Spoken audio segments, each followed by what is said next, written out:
शरीर को पुष्ट नहीं किया तो खाना खाया ही क्या। शरीर को पुष्ट नहीं किया तो भोजन किया ही क्या। हम मानव हैं, मानवता के लिए कुछ करें साथियों। हम मानव हैं, मानवता के लिए कुछ करें साथियों। अन्यथा इस धरा पर जन्म पाया ही क्या। अन्यथा इस धरा पर जन्म पाया। क्या सुनना है? धर्म स्नेह भब्बात्मा हो। अभी अब माता जी से सुन रहे थे, क्रोध में बोध चला जाता है। जब जब क्रोध आता है तब तक हमारा बोध और विवेक नष्ट हो जाता है। क्रोधी व्यक्ति का मित्र शत्रु बन जाता है और क्षमावान व्यक्ति का शत्रु भी मित्र बन जाता है। यदि हम जब जब क्रोध करते हैं, जब जब हमारे अंदर क्रोध की अग्नि प्रज्वलित होती है तो हमारा विवेक नष्ट हो जाता है। और विवेक ही नष्ट नहीं होता बल्कि हमारा शरीर बुद्धि का भी विनाश हो जाता है। जो जितना ज्यादा क्रोधी होगा उसके अंदर ज्ञान का क्षय उतना ही कम होगा। जितने जितने अंशों में व्यक्ति के अंदर से क्रोध कसाय कम होती जाती है, मंद कसाई होता चला जाता है, उतना उतना उसकी बुद्धि का विकास होता चला जाता है। क्योंकि क्रोध हमारे दिमाग का भी हिरास करता है, हमारे विवेक का हिरास तो करता ही है, लेकिन हमारे ज्ञान को भी नष्ट कर देता है। क्योंकि सबसे ज्यादा ऊर्जा यदि किसी में लगती है तो किसमें लगती है? गुस्सा करने में। किसमें लगती है? जब व्यक्ति गुस्सा करता है, कहते हैं एक क्षण के क्रोध से 6 महीना, कितने महीना? 6 महीना में जो हमने रस तैयार किया था, जो ऊर्जा तैयार की थी, जो हमने भोजन किया था, उस भोजन से जो हमें शक्ति प्राप्त हुई थी, वो एक क्षण भर के क्रोध से सारी ऊर्जा, सारी शक्ति, सारा रस खत्म हो जाता है।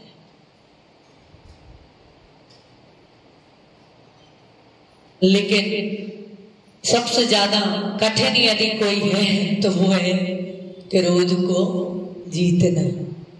जरा सा मन का नहीं हुआ, अपेक्षा की उपेक्षा होना ही क्या है? क्रोध है। हम जब हमारे अंदर क्रोध आता है, व्यक्ति बहुत सारे लोग होते हैं बोलते मुझे गुस्सा नहीं आता, मुझे क्रोध आता ही नहीं है, कोई कुछ भी कर ले मुझे आता ही नहीं है, अरे सब चीजें अनुकूल चल रही है इसलिए क्रोध नहीं आता है। जिस दिन जरा सी प्रतिकूलता आएगी उसी दिन क्या आ जाएगा?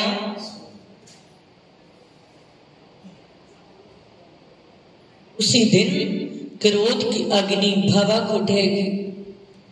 और मैं आपको बताऊं, पहला बच्चा जब होता है माँ का तब वो बड़ा सीधा होता है। क्यों?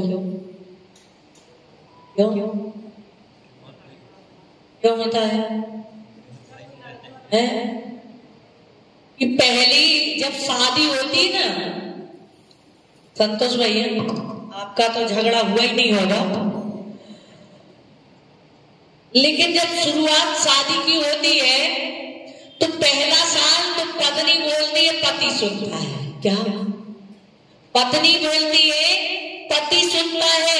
और दूसरा साल आता है तो पति बोलता है, पत्नी सुनती है। और तीसरा साल आता है, दोनों बोलते हैं और पड़ोसी कंछेदी लाल सुनता है। क्या? पहले साल पति पत्नी में इतना सुंदर तालमेल होता है, हाँ जी, ओ जी, ए जी, लो जी, सुनो जी, यही चलता है। और उसके बाद जो चालू होता है, उसके बाद समझ में आता है शादी का मतलब कि शादी क्या है। जिसको हम कहते हैं आह जिसको हम कहते हैं विवाह, वाह, आह और बी। फिर उसके बाद दादाजी तवा तवा तवा, उसको कहते हैं विवाह। तो पहला जब बच्चा आता है तो पहले माता पिता में बहुत ज्यादा प्रेम होता है, तालमेल होता है, ससुराल के लोगों के साथ भी व्यवहार अच्छा होता है। और जब बच्चा आता है तो सबको बड़ी खुशी होती है, बड़ी प्रसन्नता होती है, हमारे अंदर भी प्रसन्नता रहती है, हमारे शौक परिणाम होते हैं, अच्छे परिणाम होते हैं। इसलिए पहला जो बच्चा होता है बड़ा सीधा, बड़ा सच्चा होता है। और इसलिए पहला बच्चा ही जो होता है, बड़ा जो होता है घर में, वो ही पूरे परिवार को निभाता है, वो ही पूरे परिवार को चलाता है। क्यों?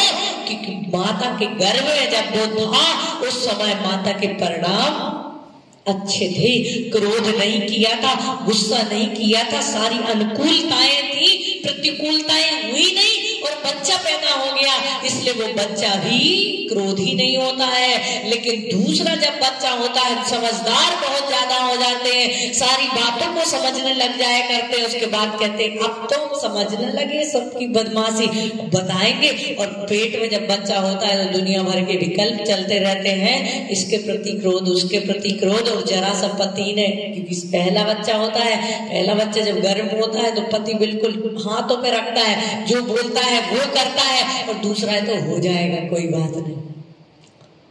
क्या होता है? माँ को क्रोध आता है, और जब क्रोध आता है तो अगली जो संतान होती है, दूसरी वाली जो बीच वाली होती है, वो एक्टिव भी होती है, होशियार भी होती है, और कैसी रहती है? थोड़ी सी क्रोधी भी होती है।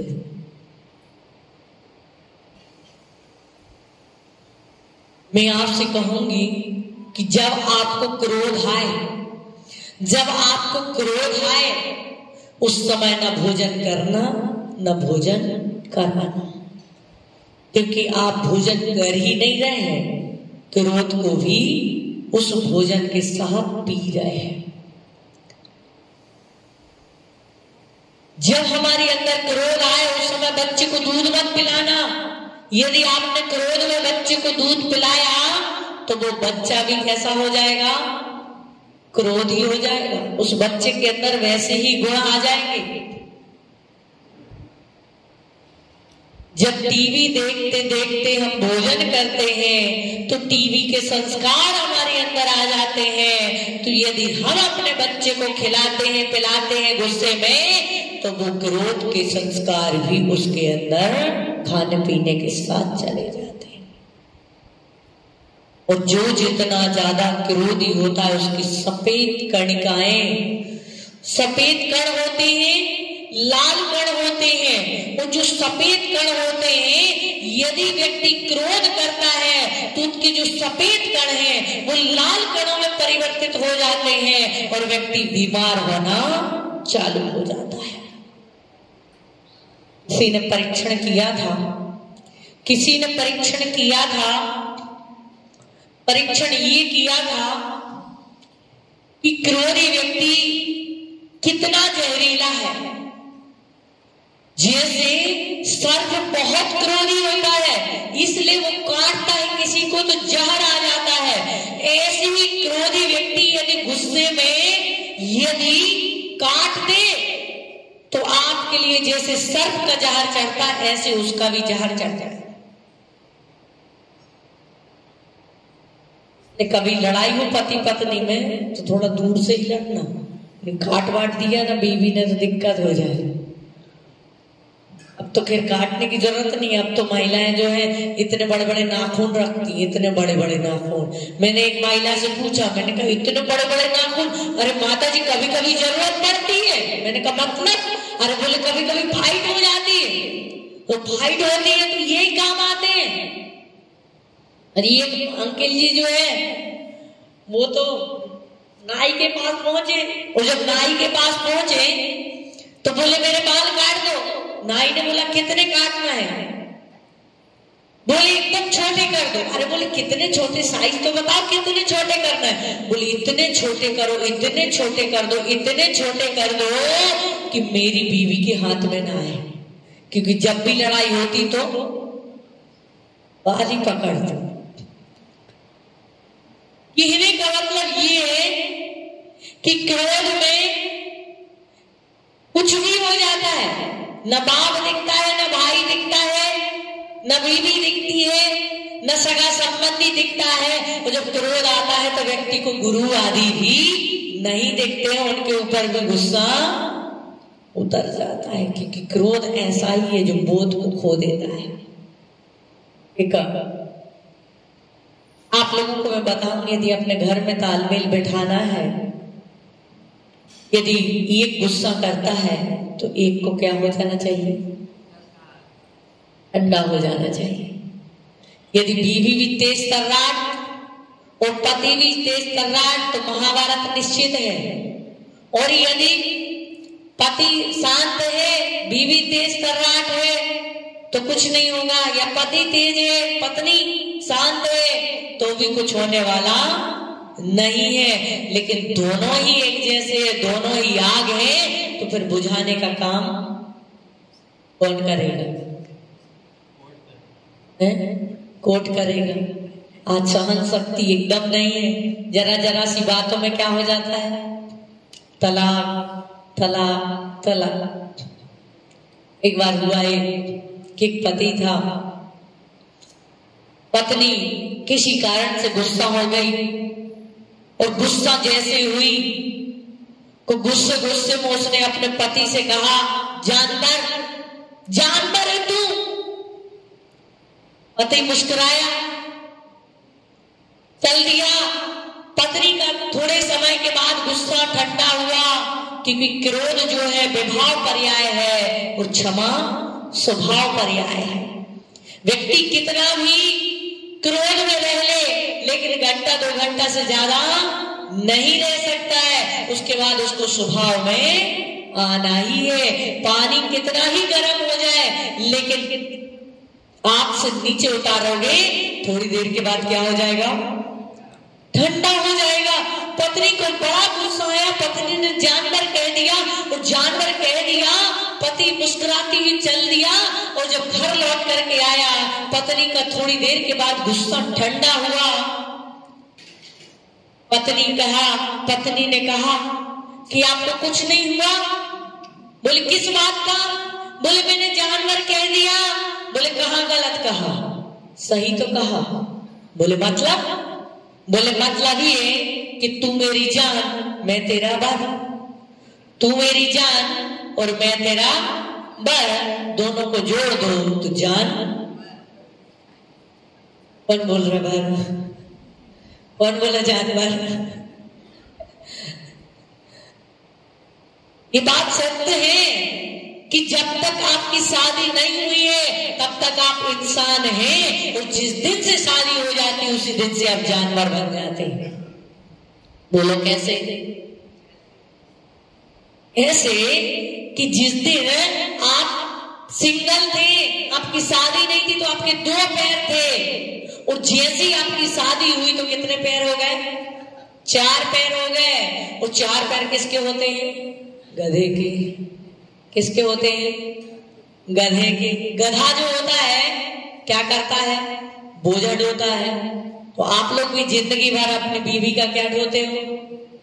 बोझा। जब भी हम स्टेशन पे देखते हैं, गुजरते हैं, तो देखते हैं बेचारा पति एक बैग इधर टांगे, एक बैग इधर टांगे, एक सूटकेस हाथ में, एक सूटकेस हाथ में, और मैम साहब इतना छोटा सा पर्स टांग के आराम से चल रहे हैं। अब बताओ बोझा कौन ढो रहा है? कौन ढो रहा है? यही ढोते ना। एक भाई साहब तो बोल रहे थे अभी रास्ते में, बोले मैं तो जिंदगी भर का ड्राइवर हूँ, और ऐसा ड्राइवर हूँ, एक ड्राइवर के लिए पैसा तनख्वाह देनी पड़ती है, लेकिन मैं ऐसा ड्राइवर हूँ कि जिसे ड्राइविंग करने के बाद भी पैसा देना पड़ता है। क्या करना पड़ता है? ड्राइविंग भी करो, पैसा मिलता नहीं है बल्कि देना पड़ता है। तो जब तक शादी नहीं हुई तब तक 2 पैर, शादी हो गई उसके बाद 4 पैर, और उसके बाद बच्चे हो गए तो कितने पैर? 6 पैर। तो क्या 6 पैर किसके होते हैं? मक्खी के। मक्खी जो होती दिन में अपने दोनों हाथों से अपने सिर को ही धुनती रहती है, सिर को ही मारती रहती है, क्या करूं क्या करूं क्या करूं, नहीं करता तो ठीक था, अब फंस गया। बस धुनती रहती है, दिन भर धुनती रहती है, अपने दोनों हाथों को सिर में मारती रहती है, और फिर चाहती है कि मैं निकल जाऊं तो निकल नहीं पाती है। किसी चीज में फंस जाए तो फिर चाहे कि वहां से निकल लूं तो निकल नहीं पाती है। फिर होती है एक और बच्चा हो गया, हम 2 और हमारे 2। क्या नारा है? बोलो ना आप लोग, कुछ तो बोला करो। हम 2 और हमारे 2। भगवान महावीर ने क्या कहा था? जियो और जीने दो। हमने क्या कहा? हम 2 हमारे 2। अब तो 2 भी खत्म, बस एक ही बहुत है। हम 2 हमारे 2, अब 2 और हो गए, एक हुआ फिर एक और हो गया, तो कितने पैर हो गए? जोर से बोलो ना। 8 पैर किसके होते हैं? मकड़ी के। किसके होते हैं? मकड़ी के। और जो मकड़ी होती है वो खुद जाल बुनती है, किसको फंसाने के लिए? दूसरे जीवों को फंसाने के लिए, लेकिन क्या हो जाती है? खुद ही फंसती चली जाती है। ऐसे हमारे साथ भी ऐसा ही होता है कि हम सोचते हैं शादी करेंगे, संसार बसाएंगे, उसके बाद फिर सोचेंगे दीक्षा लेने का, उसके बाद सोचेंगे विरक्त होने का, और फिर एक और हो जाता है, और उसके बाद अब चाह करके भी कुछ नहीं कर पाते, उसी जाल में ही क्या हो जाते हैं? फंस जाते हैं। तो आपका जीवन जो है मकड़ी की जाल के समान हो जाया करता है। एक पत्नी थी, पति पत्नी में लड़ाई हो गई। जब कभी सुलटारा करना हो, जब कभी लड़ाई हो जाए, जब कभी झगड़ा हो जाए, बात आगे तक बढ़ जाए, जब बात आगे बढ़ जाए, अक्सर ऐसा होता है कि पत्नियों के पास 2 हथियार होते हैं। कितने हथियार? कितने हथियार? कौन कौन से आपको ज्यादा पता है? एक तो आंसू, दूसरा मायके चली जाऊंगी। कौन सा हथियार?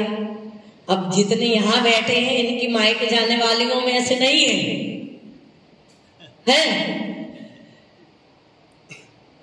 तो बस 2 ही हथियार होते हैं। एक तो कुछ भी कह दो, खुद की भी गलती हो, कुछ भी किया हो, लेकिन उनको यदि टोक दिया, रोक दिया, कह दिया कुछ, तो क्या होना है? बिन बिजली, बिन बादल, बिन बिजली बरसे मूसल धार, तुरंत आंसुओं की धार बहने लगती है। व्यक्ति हार जाता है। ठीक है देवी, जो तू कहती वही सही है, नमो सिद्धारा। और दूसरा हथियार है, ज्यादा करोगे तो मैं मायके चली जाऊंगा और फिर कभी आऊंगी नहीं। एक पति था, लड़ाई झगड़ा हो गया पत्नी में, बीवी ने कहा तो पिया चली जाऊंगी, पति ने कहा कोई बात नहीं, मैं भी बहुत दिन से ससुराल नहीं गया, मैं भी ससुराल हो आऊंगा, और जो बेटा है वो भी बहुत दिन से ननहाल नहीं गया, वो भी ननहाल हो आएगा, चल बैग तैयार कर, चलते हैं। और क्या हुआ? थोड़ी देर के बाद बीवी का गुस्सा क्या हो गया? शांत पड़ गया। क्रोध जब भी आता है हमें, यदि एक साथ हो जाता है तो लड़ाई झगड़े अपने आप समाप्त हो जाते हैं। और यदि सास भी तेज तर्राट हो और बहू भी तेज तर्राट हो तो फिर उन्हें अलग करने से कोई रोक नहीं सकता है। एक बात और है, सास कितनी भी शक्कर हो, सास कितनी भी शक्कर हो, लेकिन बहू से कभी न कभी टक्कर तो जरूर होगी। जमाना बदल गया है, जमाना बदल इतना ही बदल जाए, सास तो सास ही रहेगी, सास तो सास ही रहेगी, वो अपना रुतबा तो दिखाएगी। भले उल्टा हो जाए, बहू चली जाए, तलाक हो जाए, अलग हो जाए, लेकिन वो अपना रुतबा दिखा दे, छोड़ेगी नहीं। ये तो पक्की बात है। सास तो सास है। हमारे घर में एक बेटी होती है और एक बहू होती है। बात याद रखना, बेटी शक्कर है। क्या है? बेटी शक्कर है और बहू नमक है। बेटी शक्कर है और बहू नमक है, लेकिन एक बात याद रखना, शक्कर रोज नहीं खाएं तो चल जाएगा, लेकिन बिना नमक का एक नेवाला भी नहीं खाया जा सकता है। इसलिए बहू नमक होने के बावजूद भी बहू के बिना तुम्हारा जीवन नहीं चलेगा। इसलिए जी हम सोचते हैं कि बेटी तो बेटी अपनी होती है, बेटी अपनी नहीं, बेटी तो पराई ही होती है, लेकिन होती है तो बहू ही अपनी होती है। इस बात का आप ध्यान रखें। जब भी आपको क्रोध आए तो क्रोध के प्रसंग उपस्थित होने पर आप स्थान परिवर्तित कर दें। क्या कर दें? स्थान परिवर्तित कर दें। यदि आप स्थान परिवर्तित कर देते हैं तो क्या होता है? जिस जगह लड़ाई झगड़ा हो रहा है वहां से हट जाओ, थोड़ी देर के लिए दूसरे रूम में चले जाओ। और यदि कोई ज्यादा बड़बड़ कर रहा है तो नमो हरियंताणम, नमो सिद्धाणम, नमो आर्याणम, नमो वज्राणम, नमो लो सब साउडम जोर से बोलना चालू कर दो। सामने वाला सोचेगा मैं ही पागल हूं जो बोले, या फिर क्या हो जाओ, मौन हो जाओ। एक भाभी जी आई थी मेरे पास, बोले कौन सा व्रत रखूं? यहाँ नहीं, दुर्ग में, यहाँ की बात नहीं बोलेंगे, वो भी रहना है यहाँ पे। दुर्ग में बोले कौन सा व्रत रखूं जिससे घर में शांति आ जाए? मैंने कहा कोई व्रत रखने की जरूरत नहीं है, सिर्फ मौन व्रत रख लो, शांति आ जाए। वो ही रख नहीं सकते, इसलिए शांति।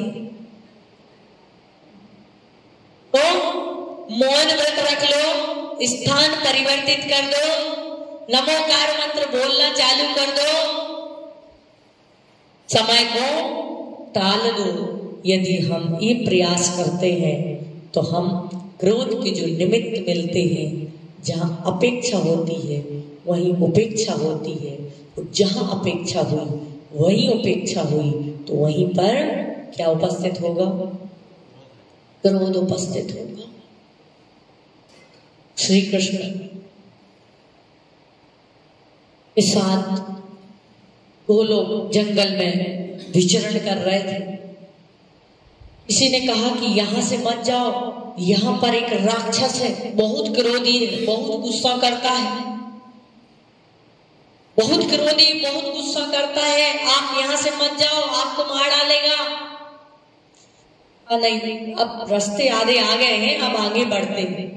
रात आई, अब जैसे ही रात आई तो सोचा कि थोड़ा सा अपन ऐसा करेंगे कि यदि किसी ने बताया कि डर है, भय है, तो थोड़ा सा अपन स्पेस देंगे।